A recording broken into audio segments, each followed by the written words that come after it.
शर्म आनी चाहिए चुनाव आयोग को, शर्म आनी चाहिए इलेक्शन कमिश्नर ऑफ इंडिया को कि वोट चोरी करके मोदी जो हैं वो प्रधानमंत्री बने हैं, बीजेपी की सरकार बनी है। और बिहार में एसआईआर को लेकर जबरदस्ती वोट अपनी मर्जी से काटना और जोड़ना चाहते हैं, उसको एक्सपोज तथ्यों के साथ राहुल जी ने किया है। और इस मुहिम को, यात्रा को इसलिए चलाया है कि लोकतंत्र को बचाया जाए और बीजेपी ये जो वोट की कटम काट है, इससे बीजेपी को रोका जाए। तो बिहार में एनडीए चुनाव हार रही थी, बुरी तरह हार रही थी, तो ये चुनाव आयोग एनडीए को बचाने के लिए षड्यंत्र कर रहा है और इसमें वो लोग निश्चित तौर पे नाकामयाब हो। लोकतंत्र और संविधान बचाने की लड़ाई है। आज स्टेज पर भी देखा कि कुछ लोग खड़े थे, वो मृत व्यक्ति थे, उनका नाम वोटर लिस्ट में नहीं था, उन्हें चुनाव आयोग ने मार दिया था, फिर भी वो राहुल जी के साथ स्टेज पे खड़े थे। तो इसी से आप स्पष्ट रूप से समझ सकते हैं कि बिहार में क्या हो रहा है।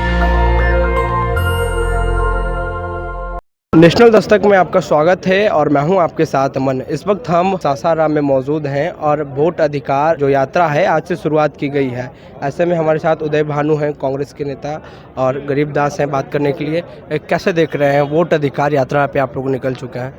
बहुत इंपॉर्टेंट यात्रा है देश के लिए, क्योंकि जो लोकतंत्र को ख़त्म करने की कोशिश ये बिहार कर रहे हैं वो पहला और आखिरी नहीं होगा, वो पहला होगा और वहाँ से शुरुआत होगी लोकतंत्र को ख़त्म करने की बीजेपी द्वारा। क्योंकि जिस तरह से राहुल जी ने सबूतों के साथ बताया है कि वोट चोरी करके मोदी जो हैं वो प्रधानमंत्री बने हैं, बीजेपी की सरकार बनी है। और बिहार में एसआईआर को लेकर ज़बरदस्ती वोट अपनी मर्जी से काटना और जोड़ना चाहते हैं, उसको एक्सपोज तथ्यों के साथ राहुल जी ने किया है।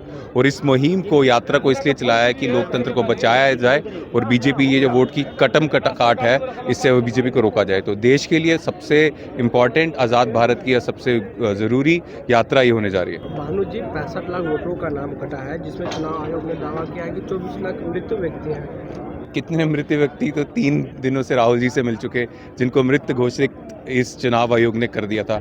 शर्म आनी चाहिए चुनाव आयोग को, शर्म आनी चाहिए इलेक्शन कमिश्नर ऑफ इंडिया को, जिसको बैकडोर एंट्री से मोदी जी ने और बीजेपी वालों ने बनाया जी। वो गरीब दास भी हैं, कैसे देख रहे हैं राहुल गांधी आज से वोट अधिकार यात्रा पर निकले? बिल्कुल, ये लोकतंत्र और संविधान बचाने की लड़ाई है।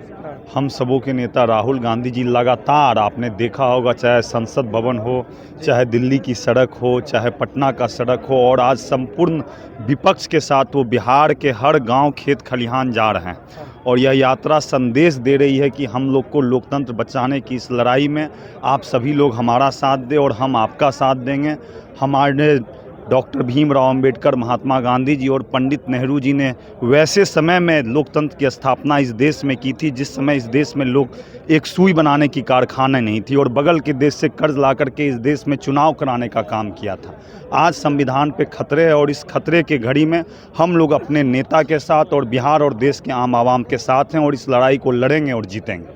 चुनाव के वक्त ही क्यों एसआईआर हुआ? तो एसआईआर, यही तो हमारा भी प्रश्न है कि चुनाव के वक्त ही ऐसा एसआईआर क्यों हुआ। ये बिल्कुल स्पष्ट है कि बिहार में एनडीए चुनाव हार रही थी, बुरी तरह हार रही थी, तो ये चुनाव आयोग एनडीए को बचाने के लिए षड्यंत्र कर रहा है और इसमें वो लोग निश्चित तौर पे नाकामयाब होंगे। ऐसे में 65 लाख वोटरों का नाम कटा है, कैसे देख रहे हैं? आपने आज स्टेज पर भी देखा कि कुछ लोग खड़े थे, वो मृत व्यक्ति थे, उनका नाम वोटर लिस्ट में नहीं था, उन्हें चुनाव आयोग ने मार दिया था, फिर भी वो राहुल जी के साथ स्टेज पे खड़े थे। तो इसी से आप स्पष्ट रूप से समझ सकते हैं कि बिहार में क्या हो रहा है।